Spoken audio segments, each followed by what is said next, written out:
have thought about that before. It's like, well, there's a standing water, mosquitoes. And actually, I saw a couple mosquitoes the other day, and I'm like, all right, here we go, right? But a pond, with the fish, they can eat those, and then I guess the other stuff that it attracts, the dragonflies, Yeah, helps fix the it. geckos will eat them during the day. The dragonflies eat them during the day. And even the non-aggressive wasps are Mm-hmm. attracted to ponds, and they eat uh, insects that we don't like around our ponds. Okay. All So, right. What are some other things that maybe like misconceptions about ponds, or something that you didn't realize until you had one and you put it in, like a benefit from it? well, one of the reasons that one of the main focuses of the Houston Koi and Pond Society is to give people advice be, before they build the pond, before they make big, costly errors. Okay. Um, we have several of our sponsors who build ponds. They're more than willing to talk to you. Everybody in the our website, our Facebook page, we will answer questions for you. You're welcome to come to meetings before you make the big mistakes of building a pond and just thinking, oh, okay, I've got a hole now. I've lined it. Yeah. Let me put some fish and plants in there and we'll be fine. No, you need proper filtration. You need to be able to clean the pond. You need aeration. Fish need fresh air.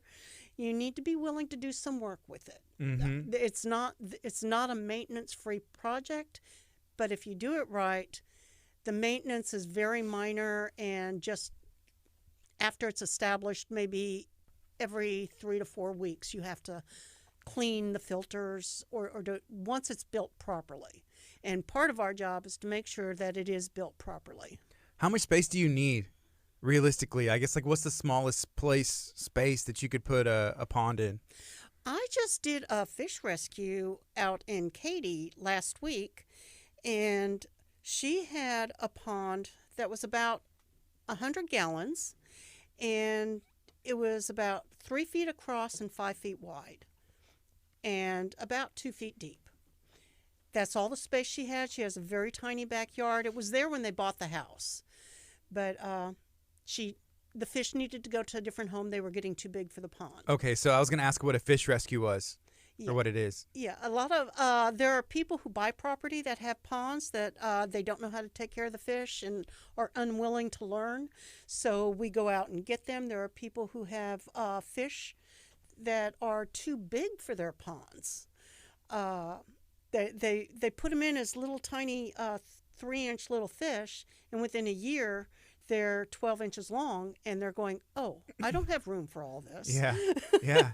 And then you have people who are unable to, for some reason or another, keep their fish. You have ponds that the fish spawn every spring, and the babies grow up. What eggs survive. The babies grow up, and now they're overstocked on fish. So they need to get rid of some. Mm-hmm. We have a lot of people in our club who are, and this is a free service we provide. We actually rehome these for free to other ponds. To bigger ones who can handle Yes. it. Okay, that's cool. Like, thinking of these fish, and I've always heard, like, if you have a fish tank, the fish will only grow to its fish tank, or if you put it in a bigger one, it'll keep growing. I guess some of them it probably doesn't matter. They're going to grow to their minimum size, which is bigger than the pond. Correct. I did a fish rescue last year. It was a beautiful white platinum fantail fish, and it was in an aquarium in the house that was 6 feet long, but only a foot wide. Mm-hmm. And this poor fish could not turn around in it. It had gotten so big. It took this fish almost 5 hours to learn how to swim once I put it in my pond. Oh, wow. Because he was just chilling there. Yeah, it did not know how to swim. It had been stuck in that. It had to turn itself in half to turn around to swim in the other direction. If you had to estimate, or maybe how many fish and just things do you have living in your pond? I have uh, 12 fish in my pond right now. Okay. I did lose 2 after the freeze. Do you name them? Can you tell them apart? Every time I name one, I lose one. I refuse No more naming? to. No, they're all called baby. Come here, sweetheart. You know. Yeah. But Will they come? Will they listen? Do yeah, they listen? they do. I go out every morning, afternoon, and evening and say, okay, come on, time to eat. Yeah. And they all swim up to me, and I feed them. Some of them I can hand feed. What kind of food do they eat? Fish food. Okay, just so fish food, Yeah, but they'll eat it out your hand. Yeah, pellets. They're floating pellets that go that. And there's different qualities of fish food. That's another thing that we have problems with. People don't realize there's a different quality between a milkshake and say a vegetable smoothie. That's the difference in fish food. You've got your low quality and high quality. If you're not a koi breeder, you don't need the highest quality koi food. It's good to have if you can afford it. But there are several brands that we recommend that are medium quality that the fish really enjoy. Yes. And that's important. That's important. Like even for, I think, of people, there's the quality. And like you said, a milkshake and a smoothie that's made like organic vegetables. And then I think of like dog food, as well. It's like, well, you got this generic one and this one, these are the ingredients. Correct. So it just makes sense that it would be the same thing for the fish. We've had to rescue fish that were very touch and go about surviving because people would feed them Cheerios. And they'll eat it, I guess. Oh, yeah. One of their favorite snacks, though, is grapefruit and watermelon. Is that okay to give them? Oh, yes. It is? Okay. Yes. Yes, they love fresh fruits and vegetables. Awesome. Okay. So can you kind of walk me through how that event's going to go? It's this weekend. Can we remind everybody what it is that's going on and how is that going to work? Okay, it is a self-guided tour. If you go to www.houstonkoiandpondsociety.org, there's a map listed there under our pond tour for each day. Each day is mapped out on the website. You can download it onto your phone and just pick which houses you want to go to, and your Google Maps will take you where you want to go. We are very fortunate that our sponsors this year were very generous. Savage Ponds, U.S. Koi Ponds, Wild Rock Koi, and Kadama Koi all sponsored us enough to where we can make this free to the public this year. That's awesome. If somebody hasn't been before, I guess who would be an ideal person? Is this for everybody? Will the kids enjoy it as well? Oh, the kids will love it. All the children in my neighborhood enjoy coming over when I have my backyard open. They will come over and sit on the sides of the pond and put their feet in, and the fish will nibble on their toes. Yeah. It's great for families. It's great if you are curious about ponds, and there are a ton of different styles on this pond tour. You can, if you want to do it yourself, there's do-it-yourselfers on this pond tour. If you want to do something more formal, if you are more interested in the plants, if you're more interested in the fish, or just for a wonderful family day to go out and do something new with your children. Is pond envy real whenever you go see somebody else's pond? Oh, yes, I have it. I have pond envy. I love my pond. I'm so proud of my pond. I'm very grateful for my pond, but I've been to several where I'm going, oh, I really, really want that. Oh, man. So that's the way it is for me in guitars. I was joking with one of my coworkers, and I like to play guitar. I have a lot, and no matter how many I get, there's always the next one that comes out, or it's like, I wish I had that. And he says, and I'm going to say this is funny, but he's like, oh, you have gas. I'm like, what do you mean? He says it's gear acquisition syndrome. So I guess it could be the same thing with the pond, just the envy, the envy of the pond. Yes, yes. You could say it's CAS, Koi acquisition syndrome. There you go. Mm-hmm. Yes, there is quite a bit of that. We do enjoy when new people join. We had somebody join our group who has had a pond for over 20 years. didn't know that we existed, just came across us by accident. And over the last year, we've been able to fix a lot of the major problems that they were struggling with. And now it's an absolutely fantastic pond. One of our pond builders went out there and gave them an estimate and helped them clean it up and repurpose what could be repurposed and fix their filtration. It was amazing.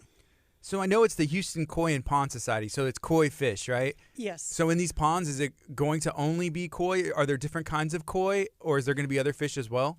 There are different kinds of koi, different qualities. You've got your fantail, you've got your traditional koi. Some people have goldfish in their pond. Some people also have turtles in their pond. I don't have any goldfish or turtles in mine. Some people have plants. Some people don't have plants. Some people have bogs and waterfalls. Some people don't. So it's a huge variety. You're never going to see two ponds that look alike, even if you tried, I assume. Oh, no, you're not. We have some above ground ponds on the tour that have windows in them, like an aquarium. Oh, so wow. you can see through the sides of them, and that's pretty interesting. That would give a totally different perspective. I love, like, going to, I think it's Moody Gardens has that, where you just like walk through and you can kind of see all the stuff, like how they would be out in the wild or something. Yeah, that is true. And in my opinion, though, koi are meant to be viewed from the top. They don't look as impressive if you're viewing them from the side, in my opinion. But some people like seeing their fish. Okay, so here's a comment that I got to read. This is from Scott. He said, on the tour, you ask, the owner, what would you do different? And he said, no one answers, I wish I would build it bigger. So, like, I mean, that would be fun if you're on the tour, be like, hey, if you could do it all again, what would you do different? And there's probably a lot of pond owners and people that are in this society and group that can give great advice to somebody starting out. Oh, yes. We've got many members of this society, and the owners of the ponds that are on the tour have been doing this for decades. Their ponds are very clean, very easy maintenance. Although when they run into issues, they won't say they're easy maintenance. They curse just as much as everybody else. But yeah, the number one thing that most pond owners will tell you is, I wish I would have made it bigger. Yes. That's, I don't know. I guess it's like looking back on things, that's hindsight. It is. But it also, if you start out small, you can always increase. That's what I did. I did that 3 times. I increased the size of my pond. It's not going to get any bigger. I was going to ask, is there going to be a fourth expansion? No, not at this house. No, this is that's as big as mine's going to get. Have you ever, and maybe this could be yourself in the future, like specifically buy a house because I ran out of room to expand my pond, so I have to move and build a bigger one? We have had somebody who did that, yes. The president of our society is, unfortunately, he's moving closer to Lake Conroe, and his ponds. He's got, I think, 3 ponds. He's got a grow tank. He's got all of this massive stuff in his yard, and he's not going to have room to move all of it with him. He's moving into a smaller, easier to maintain area. But he's already contacted the pond builder, one of our sponsors, who's already given an estimate on the new house that they bought just this past weekend. To build the new one? Yes, to build a new pond. What does a pond do to, I guess, like resale value of your house? Does it affect it at all in one way or another? It can. It depends on, I guess, the people who want to buy it. There are some people who refuse to have a house with a pool. There are some people who refuse to buy a house with a pool. Right. There are some people who go looking for houses, and they're going, oh, a pond. I never thought of a pond. And they've enjoyed that. Yeah, real estate's kind of weird right now. All the prices of houses, it's like depending on where you're at anywhere. But I'm just wondering, most people I feel like would enjoy it, would enjoy a pond. It makes the descriptions that you've given, the backyard and the vacation like feel, and it's a nice. It also depends where you're at in life, I assume too. Yes, yes, it does.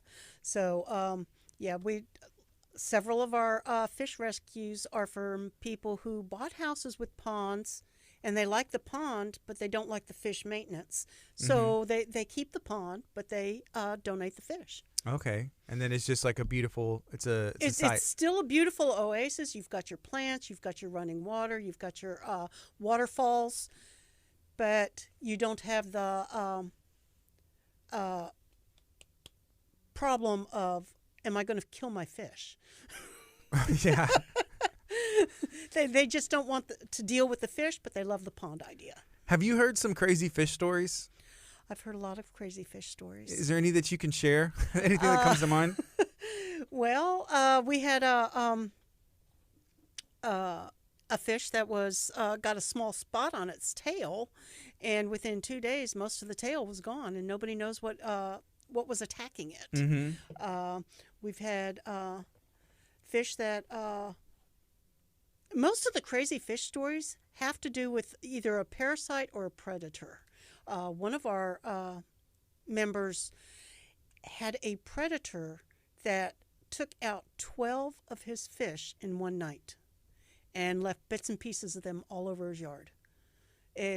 Those are the crazy fish stories. Would it be like a coyote or like a bird or either? They believe it was some sort of muskrat that's like a rodent. A rodent that came in. The birds will take them only one at a time.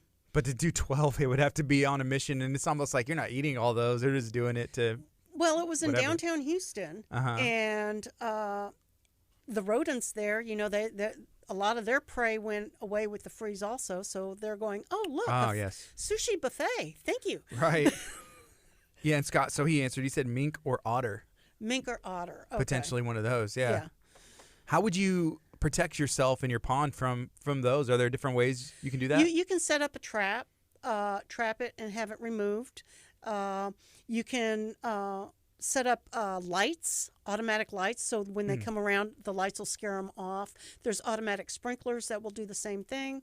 Ground predators, you just have to learn to deal with it in your own situation, because every situation is different.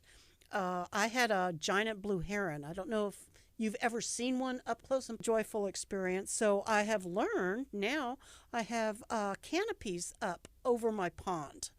So when the birds fly over, they can't see the pond or the fish, so they don't know it's there, so they don't attack. Ah, okay. It's like a camouflage. It's camouflaged. My pond is camouflaged from the air. Awesome. Okay. Is there anything else that you'd like to share? I know you got the list. I was trying to read some of the points, but I wanted to make sure that we talked about everything. Just the benefits of joining this, how you can become part of the pond society, the Koi and Pond Society. I think we've pretty much mentioned everything. If they have any more questions, they can go to our Facebook page, Houston Koi and Pond Society, or our webpage, www.houstonkoiandpondsociety.org. Again, that's where the maps are for the pond tour this weekend. There's one for Saturday and one for Sunday. And again, we want to thank our sponsors, Savage Pond, U.S. Koi Ponds, Wild Rock Koi, and Kadama Koi, for making this available to everybody in the Houston area for free this year. That's awesome. And I'm excited y'all are able to have it back again this year. Yes, we are too. We have been working on this for the past 4 months, getting it together with almost no meetings because of the COVID issue. And we are so happy and proud to be able to give it to the Houston residents. Awesome. Well, thank you for hanging out and joining me today, Karen. I appreciate you. Thank you, Gardy, for having us back. This is KHEA Radio 99.5.